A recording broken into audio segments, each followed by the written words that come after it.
Bring your palms together right at your heart space. Close your eyes and relax your shoulders. Take a deep breath in through your nose. And breathe out of your mouth. And do that again. Take a deep breath in. And breathe out of your mouth. And then the last one, inhale. And this time, seal your lips and breathe out through your nose. Release your hands and open up your eyes. And hi, everyone. Welcome to our Astro Yoga Chat. I'm Kate. And I'm Natalie. Hi. Well, it's the holidays coming up in a few days. Woo! Yes. And it's funnily, like usually we have like very good timing. You were sick, we were talked about the sixth house and then the seventh house. Well, the eighth house is very complex, so it's gonna be interesting how we tie it in. But yeah, I think I'm just gonna start revealing what the eighth house of astrology is all about, right? So, eighth house is connected to the planet Pluto, and eighth house is about death, transformation, big life changes, surrender or control, manipulation. Pluto, the underworld, secrets, disgrace, scandals, also metaphysical stuff like yoga. And it also has a lot to do with, bodily stuff. So accidents, surgeries, chronic disease, also your lifespan. Good planets in the eighth house can actually indicate that you'll have a long life. And it also has to do a lot with money, but not the money you earn, but with other people's money. So it's the second from the seventh, which means it's, for instance, your partner's money, or it could be an inheritance, or it's also like you get money back from taxes or insurances, stuff like this. And it also indicates psychic abilities. Um, Eighth house is also trust, intimacy, can have to do with sexuality or even like pregnancy. Some people say it's also the house of pregnancy. Yeah. Hmm.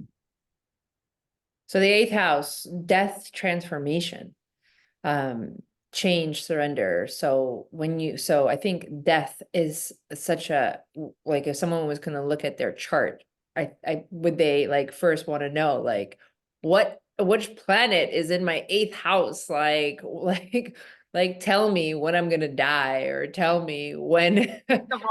First of all, that is forbidden, like strongly. You never tell somebody when they're gonna die. And honestly, I don't think it's one point. I think you have like several exit points, and then, depending on how far you are on your journey, you're gonna exit or not. So, but this don't ever tell. An astrologer told me like I would go into menopause this October, and I was freaked out and frightened, and of course I did not go into menopause. So stuff like this, please just don't predict it, like even if it's in the chart, but if that person does a lot of yoga and is healthy, maybe it's not gonna happen. Yeah.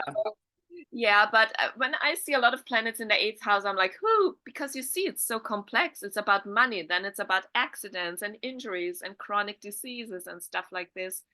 Right. Um, And but transformation. And trans also transformation. So like, that doesn't necessarily mean, and also like even death, that doesn't necessarily mean like if something dies, maybe you don't die, but something dies in your life, that doesn't necessarily mean that it's bad. I don't. does not. No. I I I saw it in the last readings. I saw it a lot having to do with chronic diseases. And also, I think this is really interesting for the yoga practice. So, when you have something going on in your body, and also if you had an accident, or, your body changes, you had surgery, how do you continue practice? Because, that's also a big transformation. And especially when you're a yoga teacher. So, like 5, 6 years ago, I tore my meniscus in a ballet class, and for like 2, 3 years, I had troubles just even like seated cross legged, everything was hurting. Obviously, I could not sit on my heels. and many poses in yoga class I could not demo. So I was challenged in how can I describe a pose and say, well, I'm injured, I cannot do it, but I can still, like tell you how to get into the pose and get out of it safely and stuff like this. But also for your practice, you just at some point you have to surrender, right? That your practice will be different from now on.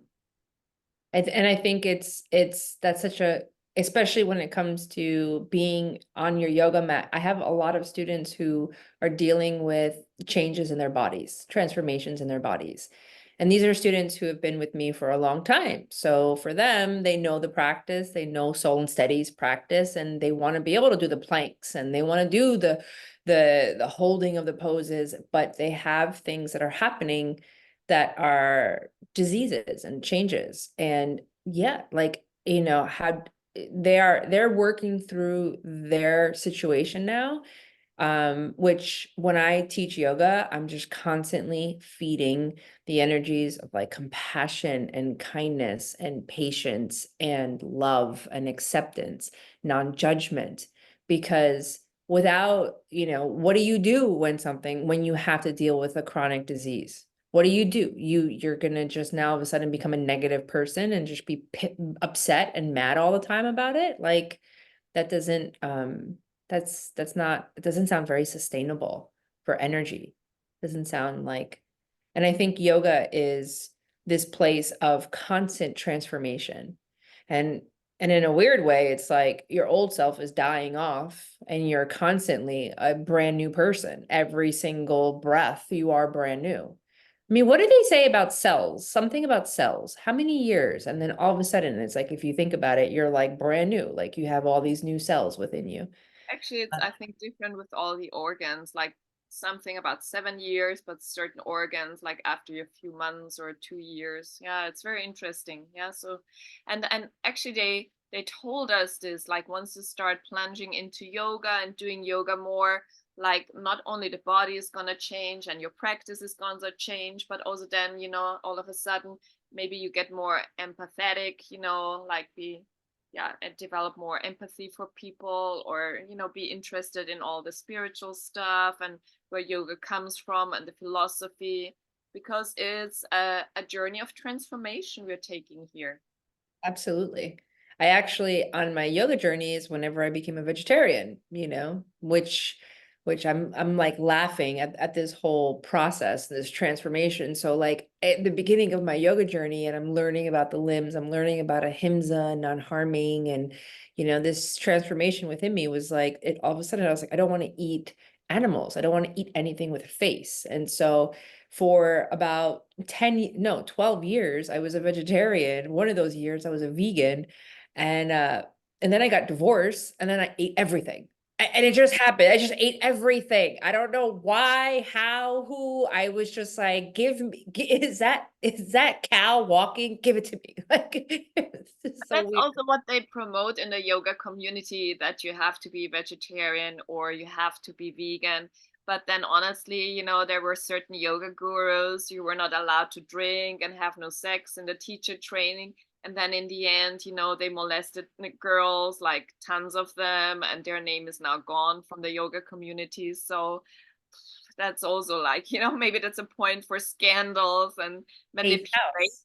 you know? Yeah, eighth house, disgrace, manipulation, scandal. And yoga, I mean, as beautiful and amazing as yoga is, right? It's not untouchable to scandal and to disgrace, you know. Sometimes they even say like people who work a lot with the light are also challenged a lot with the dark, right? Because Pluto, if you just ignore all the dark areas of your soul and that you pushed away, at some point that is just gonna come up, right? So if you're really a light worker, you always have to see like these are my light parts, but I also have shadow parts, Yeah. and I have to deal and live with both of them, because if I just ignore one part, the other one is gonna push up. So Oh my gosh. Yes. I feel that. Um, control, surrender, control, you know. When we try to control a situation, when you're trying to control your body in a yoga pose as opposed to like surrendering in the yoga pose. I think that's a lot of the message of like we're trying to surrender, like surrender being present. So like because your mind is pulling you, trying to control you, like, well, think about this and think about this and make this story and do this and do this. Like you're just no, I just want to be in the present moment. You have to like control your mind. Yeah, the eighth house is quite Yeah, complicated. Yeah. it is. Yes. What I also like is the psychic abilities. So, and also it has to do with charisma, you know, like movie stars can have planets in the eighth house. But the psychic abilities are interested. So when you have certain planets in there, there's definitely interest in all the metaphysical stuff, you know, and they sense more. And that's also part of going deep, you know. If you, for instance, have Mercury in the eighth house, and Kate, you do, for instance, it's the only planet that does well in the eighth house. So your communication planet is willing to go really deep. So they can do deep research, go into metaphysical stuff, you know, they're not afraid of looking at dark stuff. So it's actually a very good thing. They can be researchers, do investigation, like, and be detectives even. So yeah. Yeah. Yeah. Yeah. It's funny because I've one of, it's like a blessing. And sometimes I feel like it's a blessing, it's a curse that I can feel so much, that I can be so light, but also can feel so much dark. You know, like what you just said about light workers, like how you're also like bombarded by the dark. But I am happy that Mercury is in this house for me because it sometimes I feel that you know, I wish that I can be someone who doesn't think about this stuff, like doesn't try to go deeper within themselves, that isn't constantly, looking for those shadows and working with her shadows. Like sometimes I wish I was just like ignorant and I was, but that's not my path. So No. I have to follow my And path. for you, Mercury has also specific, you know, weight because you're like me, you're a Gemini. So we are ruled by Mercury. So it's the ruler of your sun. So it has an extra weight on the eighth house. And for me, the eighth house, I have Ketu, so the south node in the eighth house. And the south node gives us like something you've learned in a past life, which is for me, you know, I do astrology. I'm totally interested in the metaphysical stuff and, of course, yoga and meditation. So I probably brought this from past life experiences. Keto is also something where you never really feel supported enough, like you're lacking something too. So it's like, you know, it's other people's money, you know. I feel like, you know, I'm very, you know, on my own financially. So, you know, but yeah, it's also okay. That's my life, you know. You just have to accept it. So yeah. Right, right, right. And the more, so that's a beautiful comment, and just I hope people can take this, okay? Instead of looking at the things that maybe like me say, I wish I was like, like it could be more, I could be more ignorant to that. But I do go deep. I go so deep that the people that I'm with, my partner specifically, can be like, can you stop going so deep? Like, can you please? Like I can't, like some people can't handle it, it's just like it's too much. And it's like, but instead of looking at it as this place of like it's too much, look at it also as a place of like this is part of who you are, and this is part of your blessing of what you're here to also explore and express, and you can handle it. I hate that cliche of like God wouldn't give it to you unless you can handle it. I don't like that, right? I don't like that because people go through terrible things in this world. So like, don't say that, like, please. But, being able to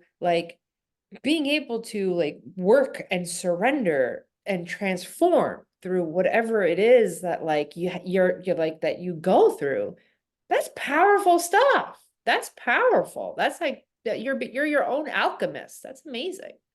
And I would even go further. It's not like, you know, God gave you this because you can handle it. I would probably even say your soul choose your entrance point too, like in this matrix within the planets, in order just to experience this, because your soul wanted to have like this identity in this life, an experience going deep, you know, mentally, communication wise, being interested in all of that, because, you know, that's what your soul wants to experience here. I was just gonna curse out my soul, but I don't know if that's appropriate. You know, and when I think about this, I always like, you know, I was always very industrious, and, you know, I had a lot of, you know, drive when I was in school, and I can get very ambitious. And always I imagine myself, I mean, it's a stupid little story, but, you know, when God was giving out lessons, I was like, oh, I can take one more. Oh, yes, this one too. Give it on, bring it on. And here I'm like, oh no, I can't anymore. You're like, I'm tired. Can we stop now? Can we stop? My hand's not raised. I'm like, no, I'm good. Well, I think that we just took a really complicated eighth house. I think, that, we have the understanding of this eighth house that, it's not so easy, chronic disease, that's not easy. Transformation, change, surrender, control, manipulation, death. Natalie and I, before we press record, what is love? You're born, you die. We have no problem celebrating the birth, right? Somebody is born, what do? We go to the hospital, we give gifts, we send presents, we're so happy. Death, even if someone has lived a long, fruitful, beautiful life, what comes with death is grief. What comes with being born? Excitement, love, like, different kind of energy. What comes with death? Loss. So, but at the same time, no one and nothing is immune to the process of life. So, And yoga helps us in accepting what is coming at us and dealing with it and looking at it and going deep. yeah, it's, yoga has been like tapping me on the back for very, very, from whenever I was younger, because my mom did yoga when I was growing up.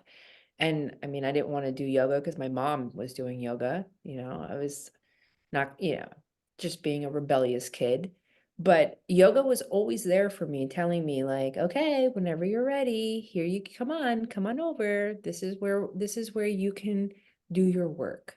This is where you can understand your, I don't know, energies and do your work. And I'm very grateful.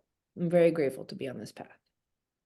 And also for me, this path, like at the point where I'm at now, and I love listening to psychological videos, how they explain things, and also where they give you tips how to deal with certain things. And I'm like, I never studied this, you know, but through those 45 years, I've come to those conclusions myself.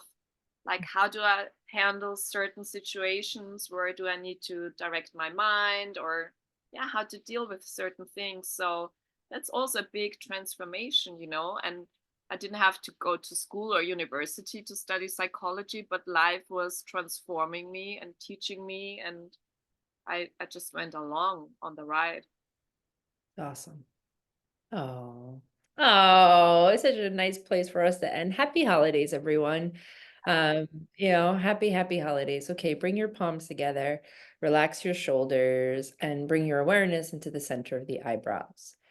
From here, I want you to imagine the universe. Ooh, we went straight there. Go straight into the universe. And I want you to imagine all the planets. So let's first start with this, just imagine you're staring at the sun and you're looking at the beautiful sun. And then once you see then you can see the planet Mercury and Venus and Earth and Mars, Saturn and Jupiter and Uranus and Neptune and Pluto. Then take a deep breath into the vastness and the beautifulness of the universe. And take a long breath out. Good. And then open up your eyes and release your hands And I hope I got those planets right. And if I didn't, it's okay. Happy holidays, everyone. Happy holidays. Bye.